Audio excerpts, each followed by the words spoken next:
Okay, so we've got a fascinating story coming out of Georgia, this time regarding Kelly Loeffler again. Trending on Twitter was the hashtag #PriceGougerKelly after she upcharged Georgians on their gas delivery during a pandemic. Her husband on there was banned from manipulating gas prices, so instead of having to deal with the loss, they instead decided to make up that loss in upcharging gas delivery. So here's a video explaining exactly what happened, and then after it, I'm going to give some commentary. Georgia Senator Kelly Loeffler, the richest person in Congress, made a fortune off of raising gas prices for Georgia residents trying to heat their homes in the winter. Loeffler's husband, Jeffrey Sprecher, runs the company that owns the New York Stock Exchange. After a multi-billion-dollar hedge fund that controlled most of America's natural gas was banned from manipulating gas prices on one exchange, the hedge fund found a willing accomplice in Sprecher's company. Both Sprecher and Loeffler, who was a top executive at the company, let the hedge fund make billions by upcharging for gas delivery, which resulted in sky-high prices for nearly 250,000 Georgians.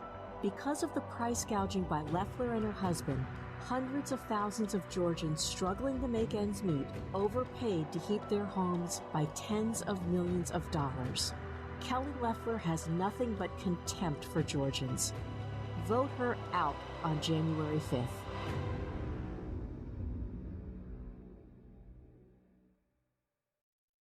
So where this hedge fund couldn't manipulate gas prices further, Kelly Loeffler colluded with them to raise the price of gas delivery, which is something the state is responsible for, to pad the bottom lines of herself and the hedge fund.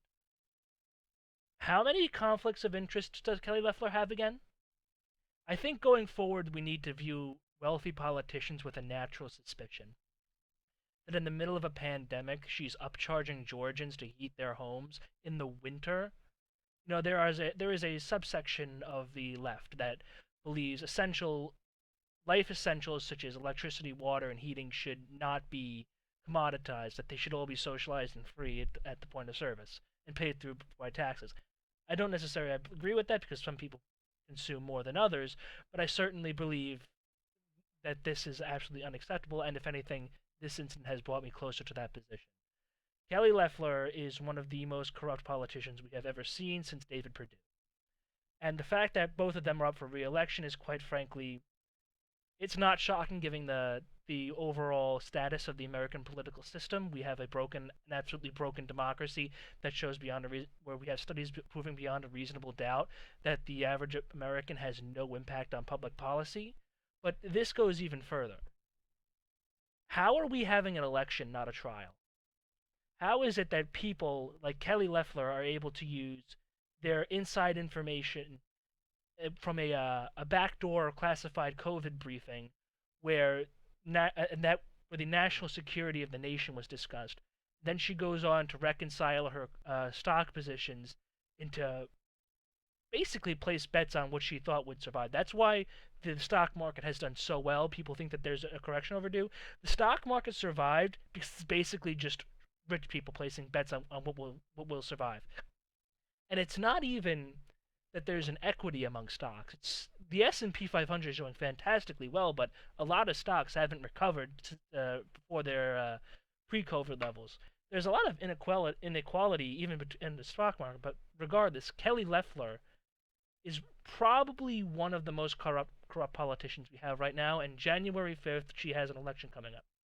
She is the sort of politician that could only ever be appointed. This is her first re-election campaign. If she wins this, I think it'll destroy my faith in American politics, but she probably won't because given in the previous election where it was decided that it had to go into a runoff election, she did lose. She got about 25% of the vote, whereas Warnock got 32%. Warnock is an infinitely better character for this position. I don't know why he doesn't support Medicare for all, but everything I see about him, the more I like him. His character and his positions are infinitely superior to Warnock to Loeffler's. So Kelly Loeffler came out on Twitter saying that she supports $2,000 direct payments to most Americans, to all Americans. I don't know if the this new stimulus deal follows in the footsteps of the last one. People, not everybody is going to get a stimulus check. If you're a college student, you're probably out of luck. But the only reason politicians have these discussions is it's just optics. It's window dressing. We know that these stimulus checks aren't passing. It's a miracle we got $600 stimulus checks, and even then, that's only because a few good faith Democrats were able to hold positions like foreign aid. They were able to hold the stimulus checks against the foreign aid and all of the corporate bailouts.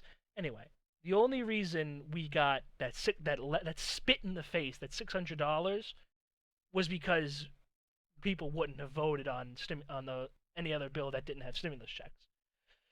But it's so funny how fast American politics works when the wealthy need it to. Kelly Loeffler is the embodiment of everything wrong with the American political establishment.